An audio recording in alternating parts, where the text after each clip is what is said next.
Sasa ni hivi. Maisha ni yako. Ndani ya siku mpya ambapo utajifunza mambo mbalimbali yatakayokutia hasira ili uweze kufanikiwa katika maisha yako. Tunapatikana kwenye platform zote za mitandao ya kijamii, Facebook, Instagram na huko kwenye YouTube. Subscribe, like and share. Mzee akileta 10 na wewe leta 10, si wote mnafanya kazi? Ndio. Haiwezekani hela ya kwako ni ya kwako, ya kwangu ni ya hapo sasa. Ikija ada mtoto kama kafuate babako, wote fanyeni kazi na wote changieni kwenye hapo tutakoma sasa. Na maisha duniani jamani sio. Lakini wengine naye kishakupa mtaji hata kila kitu ufanye wewe kwa sababu kukupa mtaji. Unaona sasa mtaji utakufa. Tupokee simu. Kwenye line ya simu. Hello. Habari ya mchana. Salama Daudo. Habari za kwenu hapo studio? Nzuri. Unaitwa nani, una maoni yapi? Kwa jina naitwa Olai Nole, napiga simu kutoka hapa Uzunguni. Nilikuwa naomba nimuulize mwalimu. Kwa mfano mwanamke ambaye unamwambia anataka awe mama wa nyumbani tu, yeye hataki kabisa biashara ya aina yoyote, anasema kwamba yeye anataka awe mama wa nyumbani tu, yani hataki biashara kwa kifupi. Anatusaidiaje sio wanaume wenzake? Sawa. Huyu msimwache hela ya kula tu. Biashara taiyo. Haya. Kuna wanawake waume zao wanatamani kweli wafanye. Hata jana alonipigia aliniambia hivyo. Lakini mwanamke anasubiri. Hapo iko hivi. Wanawake wanataka kufanya kazi. Mwanaume hataki, si ndio? Huyu ni mwanaume anataka mke wake awe na kazi, mwanamke hataki, anataka akae tu nyumbani. Unawasaidia anyoshe miguu hapa kingine. Hiyo ni tatizo la psychology. Hajaelewa tu madhara na hasara ya kukaa nini nyumbani. Kwa hiyo anahitaji, huyu bwana anahitaji kukaa na mkeo chini. Unajua ukitaka haya mambo yaende, hebu mchukue mkeo au mchukue mumeo siku moja. Nendeni kaeni mahali palipotulia. Tofauti na nyumbani. Nenda kaa hata kwenye ile, unaona mbele ya ofisi ya mkuu kuna kale kabustani kale. Bana tutakamatwa. Mambo haya. Ngoja. Au kwenye bonde la Mtotemi kuna kitu hapa ni pazuri sana. Hakuna kelele, nuneni takeaway yenu kama ni soda au nini. Kaeni pale mbebishane utajenga uelewa wa nini? Kwa pamoja. Ukiweza kufanya hivyo, shida inakuja. Kila siku ni mtiti. Mwanamke ukimsemesha maneno, mwanaume naye kwa sababu anachoka sema, "Fala ngoja nimwache wapi?" Nyumbani. Lakini ukiwa na uelewa wa mwanamke, ukiwa na uelewa wa mwanamke, wanasema kila nyuma ya mwanaume aliyefanikiwa kuna mwanamke. Angalia duniani kote, mke wa Barack Obama, yani lazima kuna mtu ambaye anatakiwa akusupport. Sasa yule mtu anaweza kawa mwanamke, anaweza kawa mwanamke, au nzuri zaidi ni wote kwa pamoja mfanye nini? Mtembee. Sasa mkeo ndio hivyo backbencher haelewi. Backbencher ndio imesema mpeleke time living garden kule. Yani unajua kwa asili simpeke kipindi hiki. Jamani, mtapigwa virungu. Jamii lazima usipeleke. Kuna maeneo mengi ya kumpeleka. Kuna burka pia anaweza kaenda huko. Jamani mimi naomba hivi, naomba ni declare interest. Kama kabisa wamekosa mahala pa kwenda. Mimi hii ni kama sadaka yangu. Kuna ile mnatangazaga inaitwa Sibernana. Tumetulia sana pazuri mno pale. Kama kweli yani Ozingwane imeshindikana, pale kuna miti ya maua, kuna vitu unaweza kuangalia. Wewe niandike message bana, mimi nataka leo na mke wangu tuletane pale. Mimi vinywaji vyenu kaeni pale. Itakuwa ni nini? Nimetoa sadaka kwa nani? Kwa mtu mmoja mahali. Wewe tupokee na huyo. Hello. Salama, karibu. Asante. Mimi nilikuwa naomba nimuulize mwalimu hapo. Changamoto kwamba unamfungulia biashara kama mimi unamfungulia biashara mara ya kwanza karibu. Ya pili karibu. Sasa wakati nikasema ngoja nisimamie nifuatilie. Na kufuatilia naanza kumlalamikia, unanifuatilia, uniamini. Na nisimanga. Ndio anaanza leta shida. Ikikaa pembeni ile biashara inaanguka. Unahitaji na uweka sioni faida. Mwisho siku mimi naanza kuingia mfukoni, toa hela kulipa kodi. Yeye hataki kusimamia. Sasa mtu kama huyu mwalimu unamshauri. Mwalimu yuko hapa kwa ajili yenu. Na mimi mwalimu. Kafungulia biashara ya kwanza imekufa, ya pili imekufa, ya tatu mwanaume akasema ngoja niingilie nisimamie.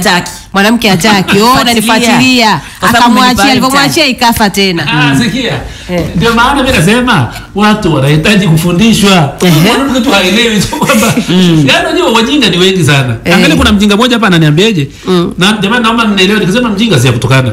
Mjinga sio tusi.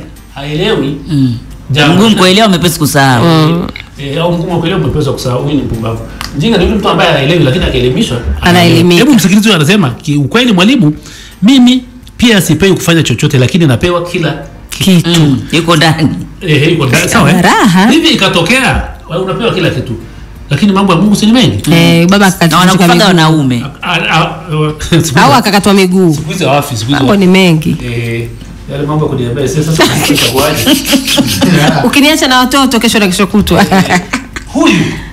Hivi ikatokea bahati mbaya mumewe. Akafanya nini? Akafariki. Akapata ajali, hajafa, lakini miguu imevunjwa. Ulemavu. Ulemavu. Nani anampa hiki ambacho anapewa kila kitu? Hicho kila kitu. Kwa hiyo maana yake hao watu wanahitaji tu nini? Elimu. Na mwingine anasemaje? Na rafiki mmoja sema mkememe ni mimi. Huyu namfahamu ni kiberenge yani. Kuna mmoja anasema kwa wapi? Mwalimu, mimi nikimsaidia mume wangu anakuwa na michepuko mingi. Nikaamua nisiwe nachangia chochote. Ila zake zinakuwa zina kazi. Sasa si ndo maana yake. Lakini seriously maisha yani ya nani? Ya kwenu. Ya kwetu.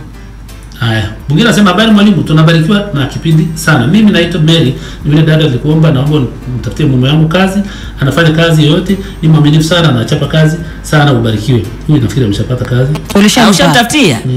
Jamila, na sisi tutakuwa na maiti tutakuja hapa. Njoni kwenye garden. Ajira zipo. Diwani wa Mwembaro ameniandikia message yake sio iko wapi. Anasema mwalimu, pale kwenye ulivyokuwa unasoma Biblia nimecheka sana. Hapo atafanya mazoezi tukiwa na kanisa letu. Mimi nimesema niliongea kwa ile sauti ili watu wanielewe, kwa sababu sauti ya kawaida naona hawaelewi. Lakini ukiangalia Biblia inasemaje zaidi? Ngoja leo nisome. Kuna kitabu kinaitwa nini? Wimbo ulio bora. Wa yule bingwa anaitwa nani? Sulemani. Wimbo ulio bora, sura ya 8 mstari wa 6 mpaka wa 7. Ngoja niusikilize. Anasema nitie kama muhuri moyoni mwako, kama muhuri juu ya mkono wako, kwa maana upendo una nguvu kama mauti, na wivu ni mkali kama hera. Mwako ni mwako na wa moto, na miali yake ni miali ya Yahu.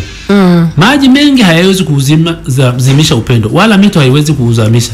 Kama mtu angetoa badala ya upendo mali yote ya nyumbani mwake, angedharauliwa kabisa. Sasa hapa Mfalme Sulemani nafikiri alikuwa anachati na michepuko yake hivi. Watu wimbo ule bora ni wimbo wa mapenzi. Anachojaribu kusema kwamba mkiwa mna upendo ndani ya ndoa, maana yake vitu vinafanya nini? Vinakwenda. Lakini kama nyinyi ndio yani kila siku ni mahakama. Kila siku ni mahakama. Fanikiwi kweli kabisa. Kila siku ndoa lazima isuluhishwe na nani? Na baba mkwe. Siku tunasuluhisha kesi. Inakuwa yani haiendi sawa. Hebu tusome kwenye kitabu cha Mithali nafikiri 9 ya Sulemani kwenye nani, Mithali sura 31 mstari wa 10.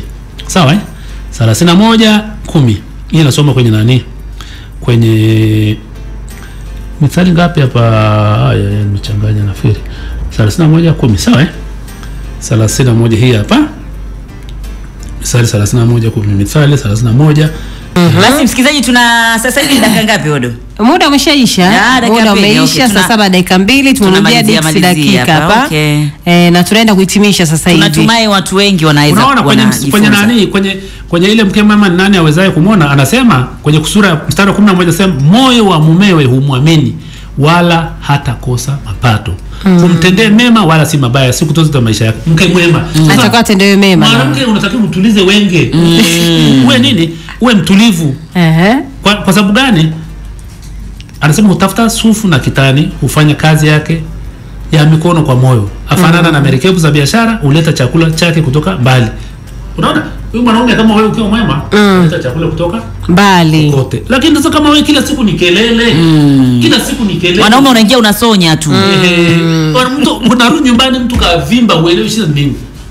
Unafika nyumbani unataka kuuliza chakula kale huko. Kakasirika. Kakasirika. Kwa hiyo in summary, mimi naomba nirudie tena. Nani kama ni matamanio ya moyo wangu. Ningetamani kila mtu katika jiji hili la Arusha afanikiwe wake aweze kufanikiwa kiuchumi. Raha kubwa sana, ni amani kubwa sana kuongoza watu wanaojiweza, kwa sababu mimi pia nimechoka kupigwa mizinga. Mpaka nauli mtu anamuomba mheshimiwa. Mimi nasema sijala kama hiki kipindi cha ile lockdown. ambacho kimeandikwa unabii. Yaani ni message unazozipokea za kuomba hela. Naomba kilo moja tu ya unga wa nini? Wa mahindi nikakoroge watoto wangu wale. Na mimi nafundisha watu waweke akiba. Kwa hiyo tukiwa wote tukafanya kazi kwa bidii, tukiwa wote tukaamua kushirikiana, tukiwa wote mume na mke mkashikamana, maisha ni rahisi sana kuliko ambavyo watu wanataka kutuambia. Na Mwenyezi Mungu atafungua riziki zake. Na Mungu anabariki kazi ya mikono yako, sio maombi ya kinywa chako. Kwa hiyo watu waache kutegemea miujiza. Mungu apokee upako wako, pokea gari yako. Pokea gari, pokea nyumba. Pokea mume. Hapana.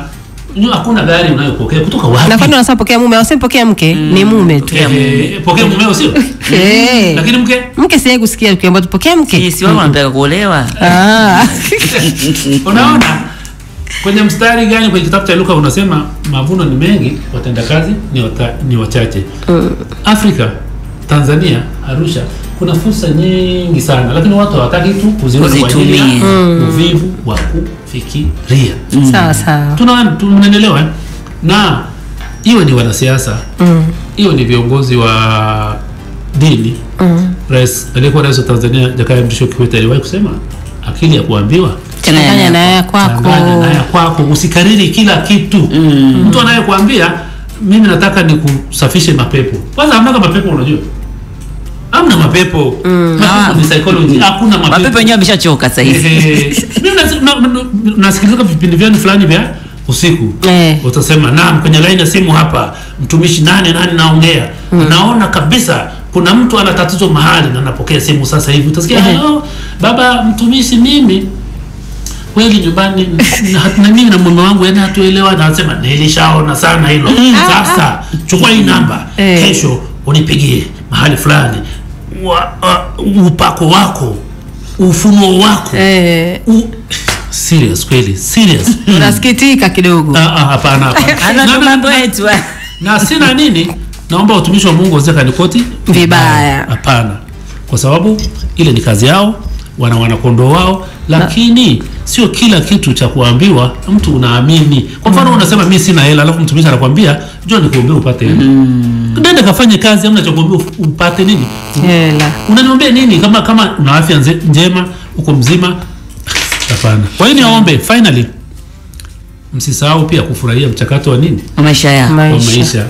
Changamoto ni nyingi. I'm not telling you it's easy. Mimi sikwambia kwamba ni rahisi, lakini it is possible. It can be done and you are the one to do it. Yani ni rahisi, inawezekana. Na wewe ndio mtu sahihi wa kufanya nini? Kufanya. Sasa nenda kafanye kazi ambayo yuko mbele yako. Hakuna mtu ambaye hana haki ya kufanikiwa. Kwa hiyo anza na wewe. Nimesema, narudia tena. Ikifika kabisa mmekosa kabisa mahala pa kwenda kubebishana, nenda Sebernana au pale kwa mkoa kwa nje. Au pale kwa mkoa. Wasiende kipindi hiki lakini pale. Au unaenda Boston, Living Garden. Kuna maeneo mengi. Baibu sana kuchapwa na mume. Sasa ni hivi. Maisha ni yako. Ndani ya siku mpya ambapo utajifunza mambo mbalimbali yatakayokutia hasira ili uweze kufanikiwa katika maisha yako. Tunapatikana kwenye platform zote za mitandao ya kijamii, Facebook, Instagram na huko kwenye YouTube. Subscribe, like and share.